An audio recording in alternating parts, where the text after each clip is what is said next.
میرے بھائی بہنوں، اس رات میں سارے رمضان میں بخشش ہوتی رہتی ہے، لیکن اس رات میں 4 آدمیوں کی بخشش نہیں ہوتی، باقی سب کی ہو جاتی اہل ایمان میں سے۔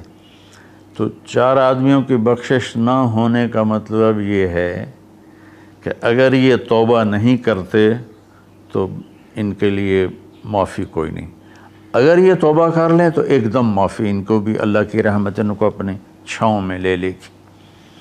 پہلا ہے مدمن خمر، جو مستقل شراب کا عادی ہو، مستقل شراب پینے والا یا کوئی بھی نشہ کرنے والا جو آدمی کو مفلوج کر دیتا ہے۔ تو اس وقت میں نشہ خمر شرابی تھا، اب تو ہیروئن اور کوکین اور کیا کیا وہ ٹیبلٹس بھی ایسی آ گئی ہیں، ایک ٹیبلٹ 5-5 ہزار کی ہے، اور ہمارے کالج سکول کے بچے بچیاں اس میں بالکل 16-17 سال کی عمر میں اس میں پھنسے ہوئے ہیں۔ تو مدمن خمرن، شراب پینے والے کی بخشش نہیں ہوتی۔ دوسرا کون ہے؟ عاق لوالدیہ، یہ عجب لفظ ہے عاق۔ عاق عقا یعقو ہے، اس کا مطلب ہوتا ہے پھاڑ دینا، ٹکڑے ٹکڑے کر دینا۔ تو اس سے مراد وہ اولاد ہے جو مسلسل نافرمانی کر کے ماں باپ کے دل کو توڑ دیتی ہے اور چیر دیتی ہے۔ ایک ہوتا ہے کبھی کبھار آواز بلند ہو جانا، وہ تو ایک فطری چیز ہے کہ بیٹے کی آواز ماں کے سامنے بلند ہو جائے، باپ کے سامنے بلند ہو جائے، بیٹی کی آواز ماں کے سامنے بلند ہو جائے، باپ کے سامنے بلند ہو جائے، یہ نیچرل ہے، اس کو نافرمانی نہیں کہتے۔ یہ ایک وقتی طور پر ہوتا ہے، پیچھے وہ ان کو پھر بیٹے کو خیال آتا ہے تو وہ معافی مانگتا ہے جا کے، بیٹی کو خیال آتا ہے وہ معافی مانگتی ہے جا کے ماں سے، تو ان کو نافرمان نہیں کہتے۔ عاقہ وہ مرد، وہ عورت، وہ لڑکا، وہ لڑکی جو اپنے باپ اور ماں کے دل کے ٹکڑے ٹکڑے کر دے۔ آپ سے پوچھا گیا تھا یا رسول اللہ قیامت کب آئے گی؟ آپ نے فرمایا اللہ کے سوا کوئی نہیں جانتا۔ آپ نے فرمایا تو کوئی نشانی؟ تو وہ پوچھنے والے نے عرض کیا یا رسول اللہ کوئی نشانی بتا دیں، تو آپ نے فرمایا جب تم یہ دیکھو کہ بیٹیاں ماؤں سے نوکروں جیسا سلوک کریں، یا خاص طور پر بیٹی کا لفظ استعمال کیا، بیٹے کا نہیں، کہ بیٹے عام طور پر ہی سرکش ہوتے ہیں، بیٹیاں عام طور پر فرما بردار ہوتی ہیں۔ تو آپ نے فرمایا جب تم یہ دیکھو کہ بیٹیاں بھی ماؤں کی دل شکنی کرنے لگ جائیں اور عرب کے بدو لمبی لمبی عمارتیں بنانے لگ جائیں، تو سمجھنا کہ قیامت قریب ہے۔ تو میں یہ بچیوں سے خاص طور پر کہتا ہوں کہ یہاں اللہ کے نبی نے بیٹوں کا ذکر نہیں کیا، بیٹیوں کا ذکر کیا ہے، کہ جب یہاں تک نوبت پہنچ جائے کہ بیٹیاں بھی ماؤں کے ساتھ نوکروں جیسا سلوک کریں تو پھر قیامت قریب ہے۔ تو یہ بہت کامن ہو چکا ہے ہمارے گھروں میں، کیونکہ اس موبائل نے اور یہ کمپیوٹر نے، انٹرنیٹ نے ہماری ساری زندگی اس کے اندر کھپا دی ہے۔ ہمیں رشتوں کا لحاظ نہیں، رشتوں کی قدر نہیں، ایک دوسرے کے پاس ادب نہیں۔ میں جب بہت چھوٹا تھا تو میں نے اپنی ایک پچھلی نسل جو اب ساری ختم ہو گئی ہے، آخری سے میرے بہنوئی وہ بھی فوت ہوئے ہیں چند دن پہلے، تو ان سب میں اپنے ماں باپ کا اتنا ادب ہوتا تھا کہ کوئی ان کے آگے چوں نہیں کرتا تھا۔ میں نے اپنے دادا کے بھائی کو دیکھا ہے، دادا کو میں نے بس ایسے حلیہ، ایسے کہ حیولہ سا ہے بھائی، یوں شکل تھی لیکن وہ یاد نہیں، دادا کے بھائی کو دیکھا ہے۔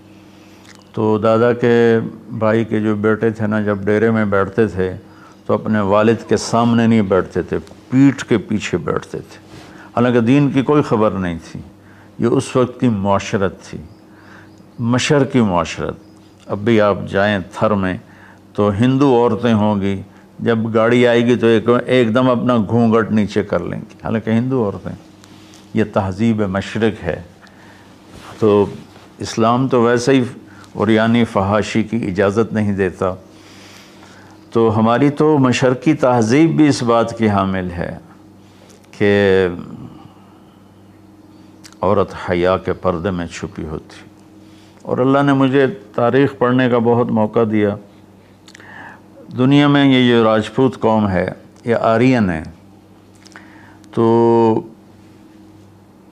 جب ان کی یہ قبل مسیح آئے ہندوستان میں، عیسیٰ علیہ السلام کی آمد سے پہلے ہندوستان میں آئے، پھر یہ خونخوار تھے اور آپس میں لڑتے تھے، تو پورا ہندوستان چھوٹی چھوٹی ریاستوں میں بٹا ہوا تھا.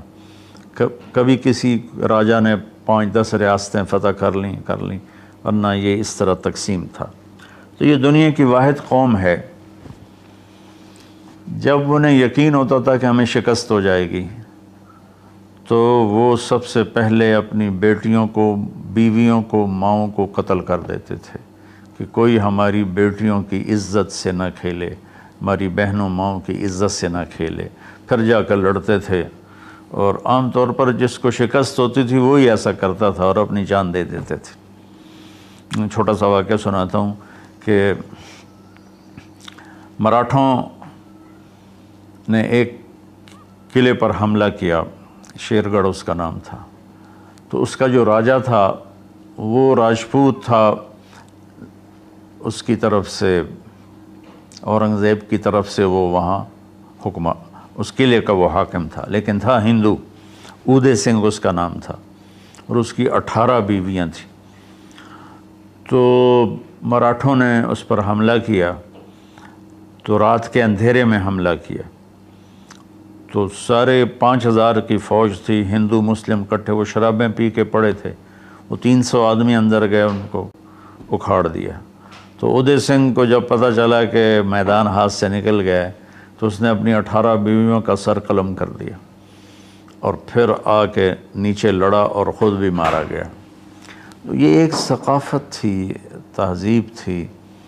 تو اب ہماری ساری وہ اختلط الحابل بالنابل، اچھا پانی اور گند گٹر کا پانی آپس میں مل گئے ہیں. تو ہماری تو آپ نے تہذیب دیکھنی ہو تو آپ یہ ادھر جا کر سندھ میں دیکھ لیں کس طرح عورتیں اپنے گھونگھٹ میں رہتی ہیں. تو میرے بیٹوں بیٹیوں، حیا بہت بڑی چیز ہے، بہت بڑی دولت ہے. چونکہ ہم قرآن نہیں پڑھے، اللہ کے نبی کو نہیں پڑھا، تو مختلف قسم کی چیزوں سے ہم متاثر ہو کر اپنا وجود بھی گم کر بیٹھے ہیں اور اپنی تہذیب بھی مار بیٹھے ہیں. تو دوسرا شخص جس کی بخشش نہیں وہ ہے جو ماں باپ کے دل کو ٹکڑے ٹکڑے کر دیتا ہے. تیسرا ہے قاطع رحم، جو رشتوں کی پرواہ نہیں کرتا، رشتوں کو توڑتا ہے، بدتمیزی کرتا ہے، گالی گلوچ کرتا ہے، اور کبھی بھائی سے لڑتا ہے، کبھی ماں سے لڑتا ہے، کبھی باپ سے، کبھی چچا سے، کبھی تایا سے. ماں اور باپ سے جتنے رشتے بنتے ہیں نا وہ ذوی الارحام کہلاتے ہیں. تو جو اپنے رشتوں کی قدر نہیں کرتا اور ان کو ذلیل کرتا ہے تو اس کی بھی بخشش نہیں ہوتی. چوتھا ہے الشاحن. شاحن کہتے ہیں جو دل میں بغض رکھے کسی کے لیے، دل میں کینہ رکھے کسی کے لیے، تو اس کی بھی بخشش نہیں ہوتی. تو دیکھو میں سب کے سامنے ہاتھ جوڑتا ہوں، اگر کوئی شراب کا عادی ہے توبہ کر لے، ابھی 21 کی رات نہیں آئی. اگر کوئی ماں باپ کو ناراض کر کے بیٹھا ہے تو ان کے پاؤں پکڑ کے راضی کر لے. کوئی رشتہ داروں سے لڑائیاں کرتا پھر رہا ہے تو صلح کر لے. کوئی کسی کے بارے میں دل میں کینہ رکھتا ہے، بغض رکھتا ہے، تو اپنے دل کو صاف کر لے. ان چاروں میں یہ آخری چیز بہت زیادہ پھیلی ہوئی ہے کہ ہمارے دل نفرتوں سے بھرے ہوئے ہیں. تو میرے بھائی بہنوں، اس رات میں اللہ تبارک و تعالیٰ سب کی بخشش فرما دیتا ہے سوائے ان 4 آدمیوں کی. اور یہ بھی اگر توبہ کر لیں تو ان کی ساتھ ہی بخشش ہو جاتی ہے. تو اس میں ہمیں 21 کو بھی جاگنا چاہیے، 23 کو بھی، 25 کو بھی، 27 کو بھی، 29 کو بھی، کہ 5 راتیں، کوئی ایک رات تو ضرور ہوگی باقی اصل علم تو میرے اللہ کے پاس ہے۔